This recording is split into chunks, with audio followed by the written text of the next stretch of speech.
This is going to be a car vlog because I just had a thought while I was driving to town.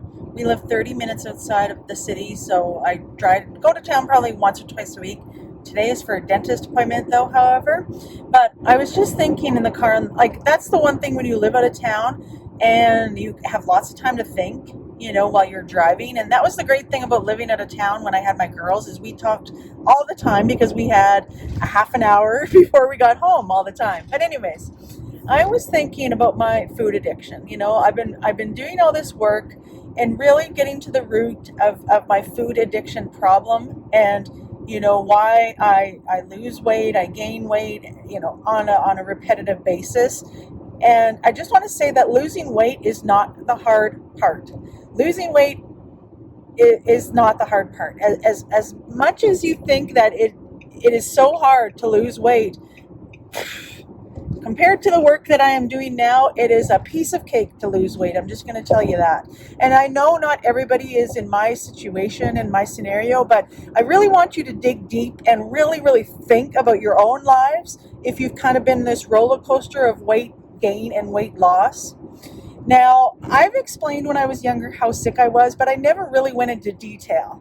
And I want to kind of get into detail a little bit because this is where it kind of stems from. There's a lot of other factors that I'm not going to get into on YouTube that has affected me, but with my eating disorder, but I'm not going to get into that. I am going to get into my childhood and how that has affected me in my adult life.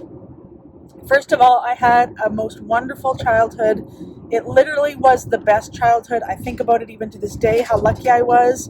I lived in a small town. It was Assiniboia, Saskatchewan. It was about 3,000 people. We lived in a crescent. I had friends. We played kick the can, cops and robbers. Our curfew was, once the sun went down. I literally did have the best childhood. However, everybody from my small town then and even now recognizes me as the sick kid. Oh, she was so sick as a child. Oh, she was always in the hospital. Oh, how's Janet? Like, she was always so sick growing up. Like, that is how I am known for. I literally am.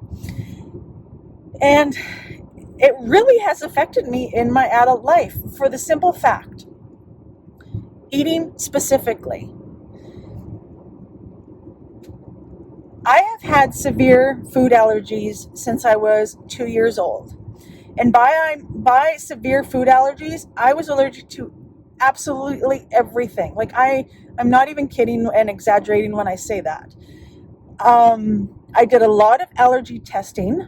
And back in the day, I still do allergy testing, but back in the day when I was like 8 years old, I would go to Saskatoon, which is like a major city in Saskatchewan, and it was like a 4-hour drive from where we lived. But I went to that city quite often. And that's how it all started, by getting food allergy testing done. And what they used to do back then is they had a tray of needles, like I'm talking, 2 by 2, whatever the size was, full of needles. And each needle had a serum of a certain thing, like dust, pollen, fish, dogs, horses. Like each little needle was attached to a serum, and that's how they tested your allergies. They would put the whole entire tray on your back. So, 100, however many needles, all on your back. And that's how they did it back in my day, in Saskatchewan anyways. And I got that done probably every 6 months to a year. And that's how my parents realized how I was allergic to so many things. Food, milk, eggs, chocolate. Like, I was allergic to everything. So when I was young, my parents put me on a chicken and rice diet. Like when I was probably like 8, 10, somewhere around there, they put me on a chicken and rice diet. And I ate chicken and rice literally for a year, off and on. Like, obviously I would have other things, but they wanted to keep things consistent and really look out for my allergies. So it was an elimination diet essentially, but every time I introduced something, I would react to it. I had eczema. I had eczema head to toe. And I kid you not, I did not want to take pictures. I had it on my neck. I had it on my arms, my hands, my wrists were so bad. My hands were so bad, back of my knees. My feet were completely covered. And everything would just flare up once I introduced a food back in. And it was very discouraging. Like I consider I never really had like a fun childhood where you get to eat whatever and you get to eat sugary cereals and chocolate bars and all these things. Like I didn't get that because I was allergic to everything. And then when I was in grade 4, so I was probably like, what is that? I'm guessing around like 8, 10 years old. My eczema on my feet were so severe. And at that time, that we're talking like the early 80s. I was born in 1976. So this is the early 80s. There was this cream that you would put on your eczema, and it was a brown cream. It stunk so bad. And my doctor would prescribe that. And then what he would tell me to do, or my mom to do, is to wrap my feet or hands or whatever in saran wrap. Put the salve on, wrap it in saran wrap, and leave it like overnight. Worst thing possible ever. But this was the early 80s. So that's what my mom did. Like, she wanted to literally help my eczema and alleviate my itchiness. I was itchy all the time. It was really, really severe. Really severe. So from doing that, I actually ended up getting an infection in my bone on my foot. It was very painful. It was very, very painful. My dad drove me because I had to get admitted into the hospital. I went to the University of Saskatchewan, which is located in Saskatoon. I had to get admitted into the hospital there because they had the professionals and everything like that in order for me, to get better and to heal. I still remember that was like the worst car ride ever. My dad had me propped up in the back seat with pillows under my feet, and it was excruciating painful. And I spent over a year in the hospital. I missed the whole grade of school, and I had no family there. Like my parents had to work and go back home. I was there for over a year in the hospital in the children's ward. And, I was hooked up to IV. I'll never forget. They actually, because my veins are so bad because of my eczema, you couldn't see any veins because I had such bad eczema on my hands. And they actually, this is TMI, if you're squeamish, just fast forward a minute or two. But they actually had to put the IV in my other foot. That's how bad my eczema was, because they had no other option to put the IV. And so they had to put it in my other foot, the top of my foot. I will never forget. And I stayed there for a year. I was bedbound pretty much. I couldn't walk. I did have crutches when my mom and dad came to visit me, which was like once a month, if that. Let's remember, I'm 10 years old. I was away from my family for a year. Saskatoon was so far away that they couldn't come up every weekend. It was once a month type of thing. They would send me things in the mail. Once again, this is the 80s. And, they would send me, I still remember crayons. They sent me the 64 kit of wax crayons with all the colors, and the sharpener was even in the box, right? Like, it was attached to the box, and, it was the greatest thing ever.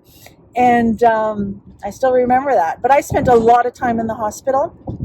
I recovered from that, went back home, and I still continued with all of my eczema and allergies and everything. And my menu for eating was not what kids have nowadays at all. I couldn't eat any of that stuff. And if I did, I would pay the price for it with my eczema, being itchy, flare-ups, red, everything. And I had eczema, or I had asthma, sorry. I had I wanted to mention this as well. Doesn't kind of stem with the food thing, but I had severe asthma where I was hospital when I was young. I still remember, like, that's all my memories is just being in the hospital.